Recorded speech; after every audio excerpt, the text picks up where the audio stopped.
Hello दोस्तों, कैसे हैं आप सभी लोग। उम्मीद करता हूँ आप सभी लोग बहुत अच्छे होंगे। आप सभी का एक बार फिर से स्वागत है आईटी वर्ल्ड मराना यूट्यूब चैनल में। दोस्तों, आज हम सीपीसीटी के जो क्वेश्चन चल रहे हैं पटवारी की टेस्ट सीरीज़ एक हमने पहले लगाई थी, 10 क्वेश्चन पूरे कवर किए थे। आज मैं फिर से छोटे से वीडियोज़ के अंदर आपके लिए फिर से क्वेश्चन लेके आया हूँ। मेन इंपोर्टेंट क्वेश्चन, सारे क्वेश्चन हम topic by topic, syllabus by syllabus और जो उनका टॉपिक है सब्जेक्ट बाय सब्जेक्ट हम कवर कर रहे हैं। और मैं कोशिश करूंगा कि आपको कम से कम क्वेश्चन और इम्पोर्टेंट क्वेश्चन दे सकूं। पिछली बार जब पटवारी की वीडियो जगह आई थी तब हमने कुछ वीडियो अपलोड की थी और उसमें से तकरीबन सारे क्वेश्चन हमारे एग्ज़ाम में आए थे। तो हम फिर से कोशिश कर रहे हैं कि आप लोगों के लिए कुछ अच्छा कर सकें। जो लोग पहली बार चैनल पर आए हैं उनसे हम दरख्वास्त करते हैं कि वो हमारे इस यूट्यूब चैनल को सब्सक्राइब कर लें, और जो वीडियो देख रहे हैं और वीडियो पसंद आए तो वीडियो को लाइक और शेयर करना मत भूलिएगा। चलिए शुरू करते हैं।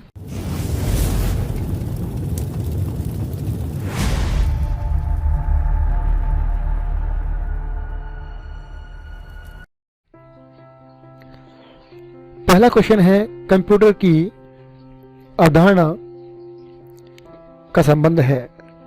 कंप्यूटर का जो कॉन्सेप्ट है उसका संबंध किससे है? तो उसका संबंध हम हार्डवेयर, सॉफ्टवेयर और यूज़र, तीनों चीज़ें होती हैं। तो हार्डवेयर भी है, सॉफ्टवेयर भी है और यूज़र भी है, यानी कि तीनों ही चीज़ें इसमें इस्तेमाल की जाएंगी। इसलिए इसका आंसर जो होगा वो होगा उपरोक्त सभी। अगला प्रश्न है कि कंप्यूटर के विकास यानी कि डेवलपमेंट ऑफ कंप्यूटर की शुरुआत शताब्दी में हुई थी। तो किस शताब्दी में इसकी शुरुआत हुई है वो हमें बताना है। तो कंप्यूटर की शुरुआत 16वीं शताब्दी में हुई थी। सही जवाब है 16वीं शताब्दी। डाटा क्या है? कोई चित्र, वीडियो या डॉक्यूमेंट? जी हाँ, डाटा सभी में होता है, तो इसका आंसर है सभी।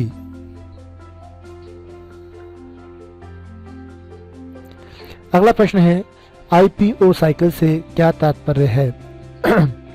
तो आईपी मतलब आई से इनपुट, पी से प्रोसेस और ओ से आउटपुट।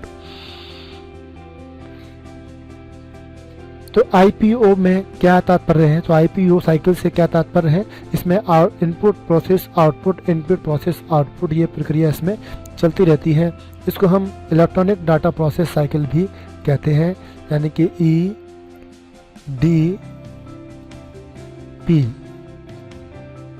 ईडीपी साइकिल भी कहते हैं, इलेक्ट्रॉनिक डाटा प्रोसेसिंग साइकिल भी कहते हैं। कंप्यूटर की अवधारणा का संबंध, ये क्वेश्चन पहले एक बार हो चुका है, फिर से आ गया। तो उसका संबंध सभी से है। डाटा एक स्थान से दूसरे स्थान पर डैश के माध्यम से ट्रांसफर होता है। मोस्ट इम्पोर्टेंट क्वेश्चन है ये समझ लीजिए आपके लिए। इस पर आप स्टार लगा लीजिए, ये आपका मोस्ट इम्पोर्टेंट क्वेश्चन है। डाटा एक स्थान से दूसरे स्थान पर ट्रांसफ़र होता है, किसके द्वारा? तो आपकी कंप्यूटर की जो मदरबोर्ड है उसमें बहुत सारी बसेस होती हैं, सर्किट्स होती हैं, उन बस के माध्यम से डाटा ट्रांसफ़र होता है। कंप्यूटर सिस्टम या कंप्यूटर किस सिद्धांत पर काम करता है? तो कंप्यूटर का जो काम करने का जो प्रिंसिपल है, जो सिद्धांत है, वो इनपुट प्रोसेस और आउटपुट पे ही काम करता है, यानी कि आईपीओ। ये ऑप्शन बिल्कुल सही है।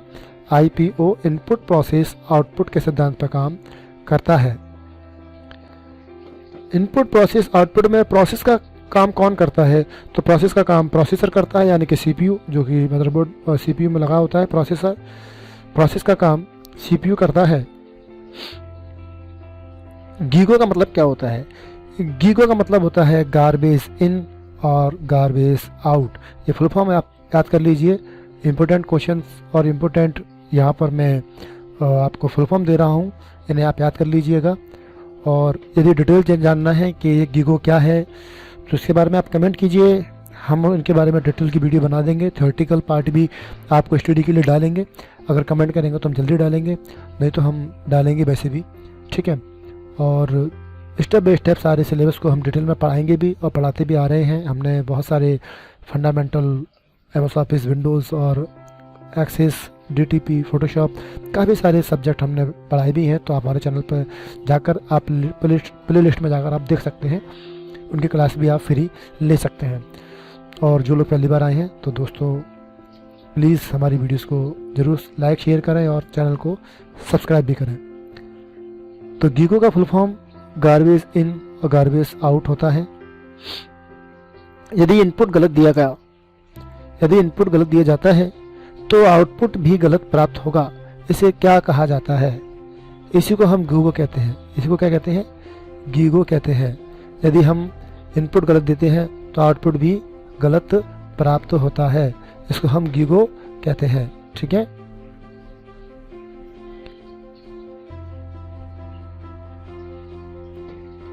इंस्ट्रक्शन, निर्देश के समूह को क्या कहा जाता है? तो निर्देश जो होते हैं, जो इंस्ट्रक्शंस होते हैं, उसके समूह को हम प्रोग्राम कहते हैं। और प्रोग्राम के समूह को पेपर में आता है तो हम सॉफ्टवेयर कहते हैं। इंस्ट्रक्शन के समूह को हम प्रोग्राम और प्रोग्राम के समूह को सॉफ्टवेयर कहते हैं। अगला प्रश्न है, एक या अधिक प्रोग्राम के समूह को क्या कहा जाता है? तो एक प्रोग्राम हो या उससे अधिक समूह है तो उसको हम सॉफ्टवेयर कहते हैं। अभी बताया था, तो इसका आंसर है सॉफ्टवेयर। अगले प्रश्न है, कंप्यूटर फिजिकल कंपोनेंट कहलाते हैं। कंप्यूटर के जो फिजिकल कंपोनेंट हैं, जिसको आप छू सकते हैं, देख सकते हैं, वो हार्डवेयर कहलाते हैं। पेरिफेरल डिवाइस क्या होते हैं? तो हार्डवेयर को हम पेरिफेरल डिवाइस कहते हैं।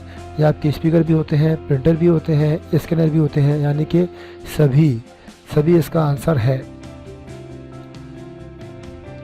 कंप्यूटर के या कंप्यूटर में वे डिवाइस जिसमें सूचना या इंफॉर्मेशन को रखा जाता है, यानी कि स्टोर किया जाता है, उसको हम स्टोरेज डिवाइस कहते हैं। जिसमें हम इंफॉर्मेशन को स्टोर करते हैं उसे हम स्टोरेज डिवाइस कहते हैं। भारत में निर्मित सबसे पहला कंप्यूटर जो है वो सिद्धार्थ है। हालांकि इसके बारे में मैंने हिस्ट्री बताई है।